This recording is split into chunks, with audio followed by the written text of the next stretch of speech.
The Law Matters. Of course it does. Hi, I'm Debbie Moraes, your host and moderator. This program has been created to educate, inform, and help you with law matters because the law matters. If you understand the law better, you're in a better position to decide how to protect yourself, your family, and perhaps your business. We provide information and resources that may help you decide whether or not you might be able to handle some issues yourself. Perhaps you will need outside additional counsel from lawyers, and if you do, you'll be better prepared, and as a result, so will they. Either way, you'll be in a better position to save time, money, and hopefully achieve better results.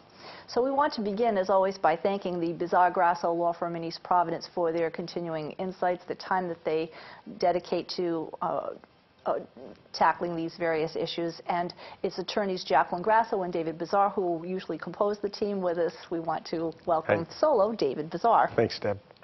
So you're lawyers and you are also mediators, and I should say before we introduce the topic that today, even though we may refer to mediation, you're not going to really address it from the mediator's standpoint when we talk about today's topic, which is divorce. So divorce is a topic that's reportedly affected a disheartening percentage of people over the years. The claim is 50%. Apparently, in the past year, the New York Times has said that's not exactly the case. It's not rising, and it's not 50% anymore. The good news is that those 50% who were married perhaps in the 70s and 80s, that was really an anomaly rather than a continuing trend. That's good news, although not necessarily for lawyers.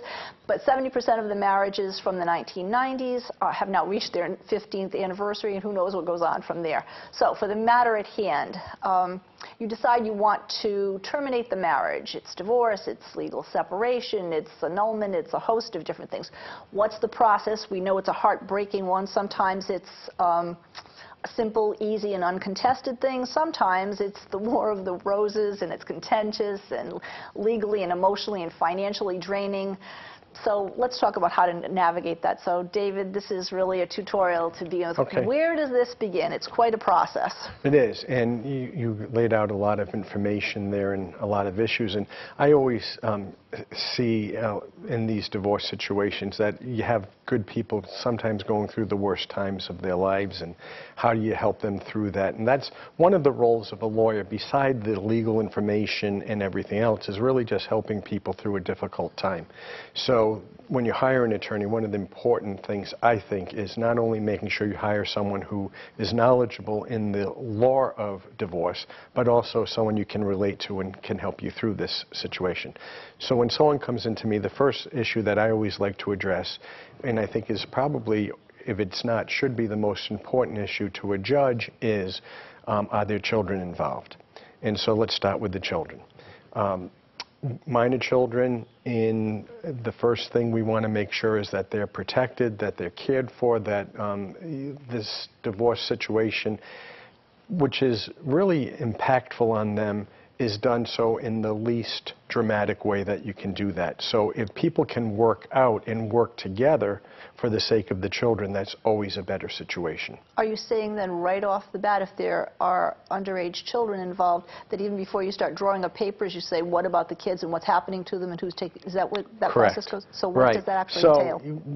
In the best case scenario, you have two loving parents who are equally competent to take care of the children, who only care about the best interest of the child, which is the standard of how you deal with custody and parenting time, which used to be called visitation, and all of the things surrounding the children in the divorce. So what you're hoping to accomplish is that the two people who are going through the divorce will love the children more than they hate each other. And of course, oftentimes they'll fight about everything, and what you want to avoid is having the child or children put in the middle of that fight. So let's assume right now that even if the divorce won't be amicable, they both are having, at least at the outset, a concerted effort at not ripping the child's life apart. So what do you do to conduct that particular process? Right. And again, what you would hope is that the two of them can sit down together with the child or children, explain what's going on, explain that that has nothing to do with anything with the child, and that they're both on the same page for the sake and benefit of that child.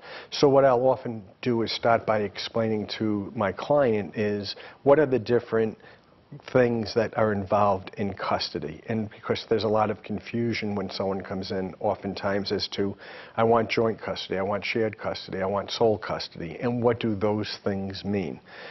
When I started, sole custody to the mom was generally how things went. And there were a lot of judges back, and I practice in Rhode Island on this, back when I started, who didn't understand anything but sole custody to the mom, and there was a doctrine called the tender years doctrine, which was an actual presumption that the child belongs with the mom. Up until 18 fully? Well, tender years is younger than that. Right, that's why I asked. And it would change as time went by. But, you know, young child, tender years doctrine, child belongs with the mom. And they didn't even understand the issue of joint custody, which doesn't mean you share time equally. It's a legal doctrine. And joint custody means that both the mom and the dad have actual legal rights to talk to the teachers, to talk to the doctors, to be involved in making important decision-making issues surrounding the children. And what I had to explain to some of the judges early on in my career was, if we don't have a joint custody situation, and the child gets hurt when the child's with, in that case, usually the dad, and he has to take the child to the emergency room, and there's an issue as to who has the right to get medical care administered, the child could be left out in the cold until the mom is contacted and brought in. And in an emergency situation, usually a medical provider won't not provide the medical. But if it's not quite to the level of an emergency situation, but pain management or other things that should be being done, there might be a delay. And why should the child suffer? And really, frankly, in most cases, unless there's a reason not to, you should have a joint custody situation.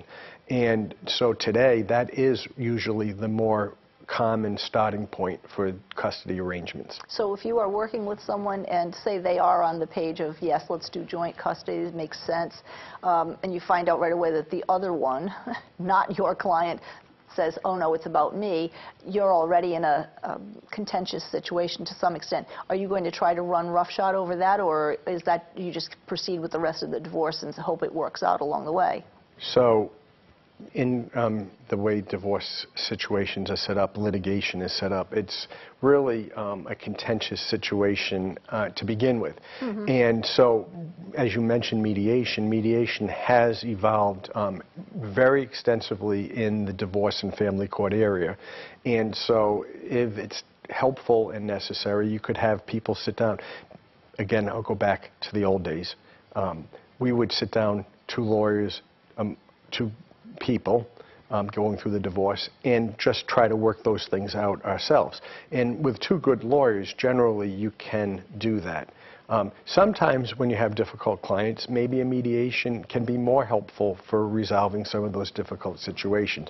But what I think happens is, oftentimes just an explanation of what we're talking about will resolve a lot of those issues. It's good to know. I wouldn't have guessed that you would have wanted to start this discussion of the overall process with the child issue, but it certainly is a much more compassionate and reasonable way to think about it. So assuming that you've tackled that and both parties are on the page of, yes, let's do what's best for the child, depending on which one's your client, I want the divorce, he wants the divorce, she, whatever that is. How does it happen from where we're going to do it, which I assume you mean it means jurisdiction, to papers? What is that about? Okay, and I'm going to get right to that because I know you want to get there. But okay, if you want to back up, the reason I started with the children or the child is because that to me is the most important thing to take care of right out of the gate. Great. And if you can do that and you can get people to start understanding that there are more important issues than themselves involved in some of this, and then the money, and we'll get to all of that, perhaps if they can start working together towards a good resolution for the child, they'll start being more amicable and able to resolve the other issues as you go down the line. Maybe not. Good strategy. All right. So jurisdiction and where to start. So both Rhode Island and Massachusetts require that you live in the state for at least 1 year prior to filing your complaint for divorce. And so if you live in Rhode Island and you live there for more than a year, then you can file in Rhode Island. Only one party has to live there. And you file in the county where you reside, generally speaking. So if you live in Providence, you file in Providence County, and if you live in Warwick, you file in Kent County. Massachusetts, very similar. If you live in Bristol County, you'll file in Bristol County Probate Family Court, and if you've lived there for more than a year, the court will have jurisdiction. Now, that's jurisdiction over the divorce. And if you want to talk about jurisdiction, there's a lot of issues that can go into jurisdiction. Really? I might live in Rhode Island. My wife and my children might live in Massachusetts. I could file for the divorce in Rhode Island if I've lived here for more than a year. But does Rhode Island have jurisdiction over the issues involving the children? Maybe not. If they haven't lived here, there's a uniform custody jurisdiction act that you have to follow. And so it's where do the children live? Have they lived there for more than 6 months? What's the home state? And so the issue of custody, if the children don't live in Rhode Island and they live in Massachusetts, for instance, and have been there for more than the statutory period of time, might be a Massachusetts jurisdictional issue. So you could get divorced in Rhode Island, but you couldn't resolve the custody issues in Rhode Island. That's a sticky wicket. I thought that would have been a fairly simple, straightforward, but not necessarily. Yeah. There's a lot of different things that can get bifurcated in divorce. You could have jurisdiction for the marriage and for the divorce itself, but not for the equitable jurisdiction, which we'll speak about in some detail in a minute. So you hear about this. Remember back in the day, people used to fly to certain places to get Quickies. the quickie divorce. But all that would do was to get them divorced. It might not resolve the issues of distribution of assets or custody or child support or alimony or any of those other issues. So why did they do it? Just because they might want to remarry? Perhaps. Okay. Okay? Okay. And they just want to be divorced, and that's the end of it. But oftentimes it's, yeah, you can get divorced in the quickie divorce state or place, but you still have to come back and resolve all these other issues. Okay. So you take care of, I imagine that there are some things that are do-it-yourself, but filing those papers has to be a lawyer, doesn't have to be a lawyer. Explain. So pro se revolution has really taken place in family court. And honestly, I can't think of a worse place for that to happen. Okay. It's very technical. It's often messed up by the pro se litigant, and they often have to hire an attorney to fix it afterwards. And now we could get into a whole nother issue, which is called the unbundling of legal services.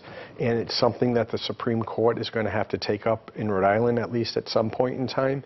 And that is, can a lawyer help you draft your divorce documents so you can file themselves and go and do it yourself? Can the lawyer draft your final judgment of divorce if you don't know how to do it? And it's unclear right now whether or not you can piecemeal a case. And until it's clear, most lawyers won't get involved in doing any of that. But certainly it would be an advantage for a person who wants to keep costs as confined as they can, as low as they can. And it would be okay for an attorney. I can make a little bit of money helping someone with this or helping someone with that and not have to be responsible and involved in this long, contentious, contested divorce if they're not going to be able to pay me to do that. So if you can break down the cost of a case and get paid for what they can afford and what you are willing to do and what they're willing to hire you for, it would be better for everybody. And at some point in time, I think those issues are going to get resolved. But can you do it yourself? You can, but I say you do it at your own risk. Okay, so while you're talking about this as a new and a hot topic, so to speak, like cables unbundling, I guess, in some ways, this might be a good time to say that mediation might work for someone. Might that save someone money?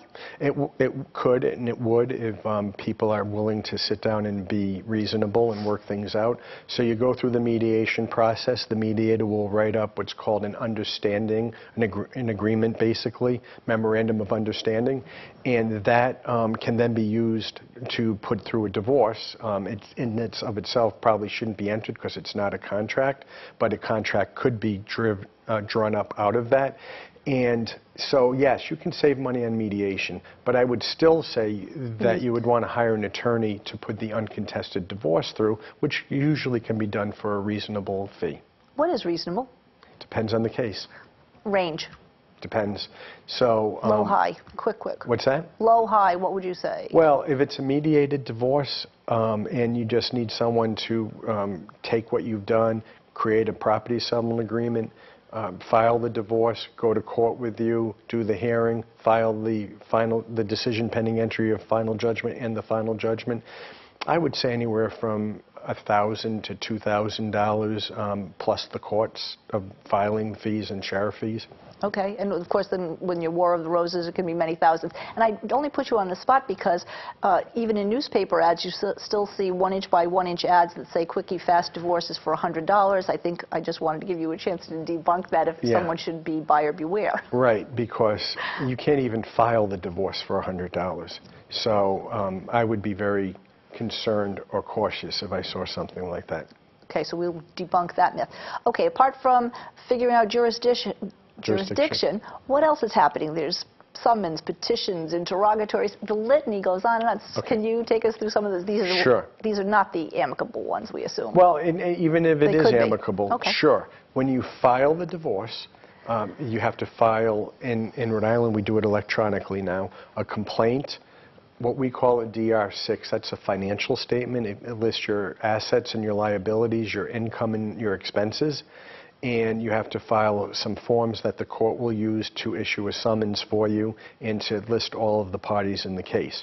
So when all of that is filed, you then can go online as an attorney. I think you might be able to as a pro se, I'm not sure, and print up the summons that you need and the complaint and the financial statement, put a package together for the sheriff who will then serve the other side.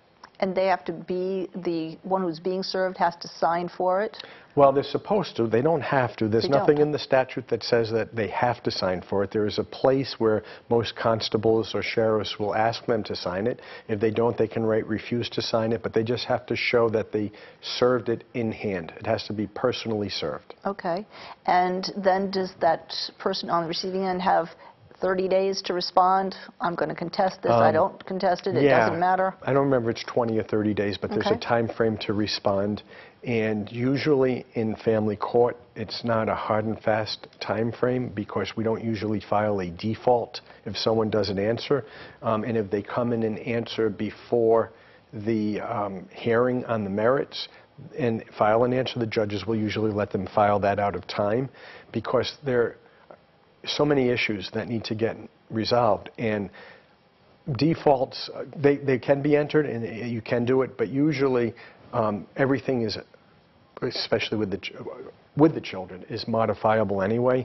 So let the person answer, handle the case, resolve it so that you don't have to go back to court 2 months later and change everything you did with the children. Okay, and at the time, when does the issue about bank accounts and insurance things frozen so that someone doesn't do something that's when you file a divorce, one of the papers that the court will generate and that gets issued with the papers is something called automatic orders. And automatic orders include things such as we're not going to do anything that disrupts the status quo. So if you have a house and it was not on the market or being planned to be sold shortly, you can't turn around and sell it for $100 and say, oh, I sold the house. You can't take somebody off of your medical insurance and say, yeah, it was open enrollment period, I just wanted to take my wife off, and so now was my opportunity. You can't make changes that you wouldn't have made in the ordinary course of business, so to speak. Okay, and when you mentioned the courts aren't too anxious to do anything about default, but suppose in this awkward situation between these two now not loving people. One decides, who has the checkbook, to not pay the mortgage or something. Now you have other issues that are defaulted in mortgage, but not necessarily with the court. How do those things get handled when people get messy? That's not an issue of defaulting a party for not answering. That's an issue of, did they violate the automatic order that says they're supposed to do what they're supposed to do? But as an attorney, what we would do if you have those situations that are out there, in other words, things that need to be continued to get paid and other things that need to be dealt with while the divorce is still pending, we would file something called a motion for temporary allowances. And a motion for temporary allowances is to say, during the status of the divorce, during the process of the divorce, we want to make sure things are getting done that need to get done, such as pay the mortgage, who's going to live in the house, who's not going to be in the house, who's going to have temporary placement of the children. We never finished the whole story about custody, placement, and all of that, and what's going to get paid by whom for bills and so forth and so on. So you file that motion, and generally speaking, if there's a status quo in place, you continue it as long as it's affordable and it's what everybody expects to be done. But if someone decides, I'm not paying the mortgage anymore, but they can afford to do it, that's the point in which the court will order them to continue doing that. Okay. Do you want to pick up now about what to do with the children? Because that really is a very critical issue. So we filed our divorce. We have the issues that need to be resolved to get the divorce resolved, and so we talked about the children. So you had joint custody, sole custody, shared custody. Joint custody doesn't address placement, so who's going to have actual placement of the child or children?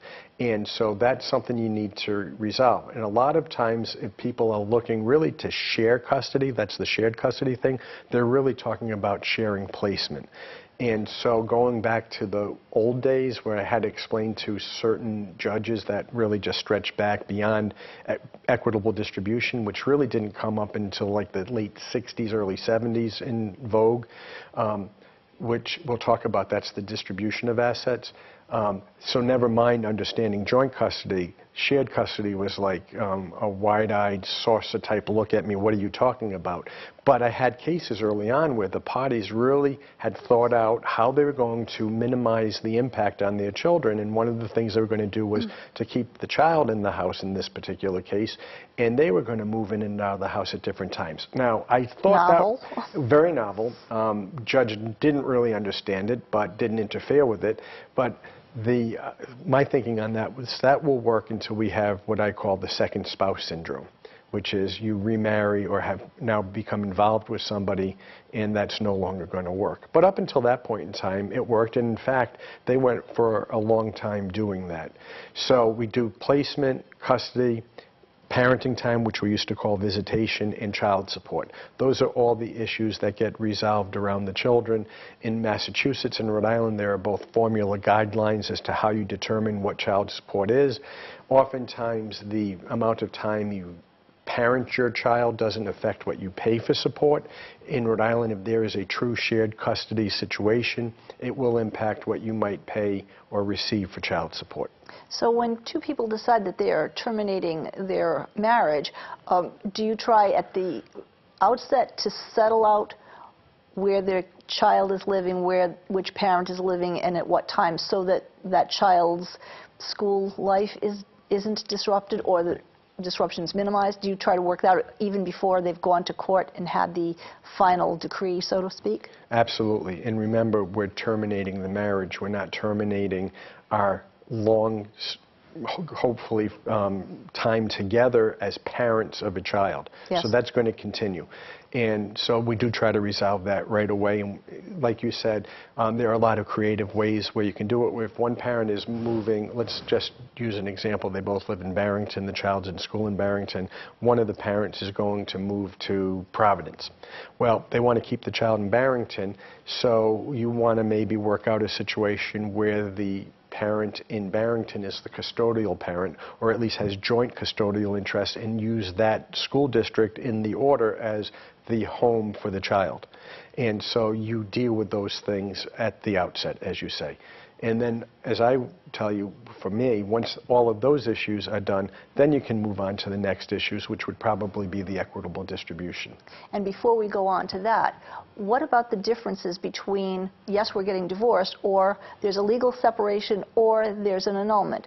First, if you have children, an annulment has its own little wrinkles that we could discuss. But what's the difference between a divorce, a legal separation, and how you might be involved in making this arrangement not work anymore? Sure.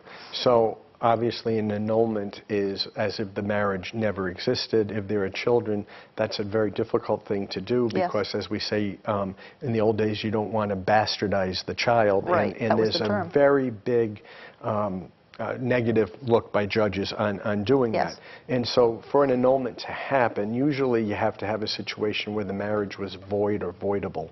An example of a void marriage is where somebody's divorce to a prior spouse was never finalized, and obviously you can't have two spouses, so that's an impediment to being legally married. So that would be a marriage that's void. If there was fraud in the inducement of the marriage, some representations made that weren't true, a lie, and that's pertinent and material to the marriage and whether or not you could have entered into it, might be grounds to have a marriage void or be voidable. So those are the things that you'd look at, and again, the only difference is between an annulment and a divorce is an annulment is as if the marriage never took place. The divorce is at the end of the day the marriage is terminated. A separation, you may resolve a lot of the issues that you would resolve in a divorce, but at the end of the day, you're still legally married. And why would someone do that then? Well, religious reasons for one, and in Rhode Island we actually have a statute that allows for commencement of divorce proceedings without actually being divorced at the end. They called it a bishop's divorce, I think, and it was actually developed to appease the Catholic Church that people could become separated but still remain legally married. They're not used that often today, as far as I know, but the statute still exists. Clearly, it would take longer for us to handle all of the equitable distribution of finances, and perhaps we should do that next time. But while we're still talking about this, what about the actual, you're going to leave the house versus she's going to leave the house? Does that actually end up having to be settled right away? Because you might want the other person to be leaving for various reasons. Does that require a legal person to be involved, or a police officer, or a judge, or how does that work? Well, here's what happens, I think. In this first issue, a lot of people come in and says, is it okay if I leave the house? The reason a lot of people don't leave the house during the pendency of a divorce is economics. You're taking the income from one household and spreading it out over two. It's just not easily affordable with everything else that's going on. So for economic reasons, people may stay together. And there's nothing that compels people to separate initially unless there's some domestic violence or something like that. So those are the first things we look at. Another question people will often ask is, I can move out, I can afford to move out, but is that abandonment? And that's not necessarily the case. But what you really want to look at is, where do you want to end up in this situation? Is owning the house or being in the house at the end of the day important to you? Because if it is, it's easier to stay in the house than to move back into the house. Good to know. I think next time we meet, we will have the discussion about the finances. We hope that this has been helpful to you as we broach what is a very difficult, sometimes very complex, and difficult emotionally and financially taxing issue to handle. Thank you for staying tuned to The Law Matters. We'll continue our discussion of law matters because the law matters to you.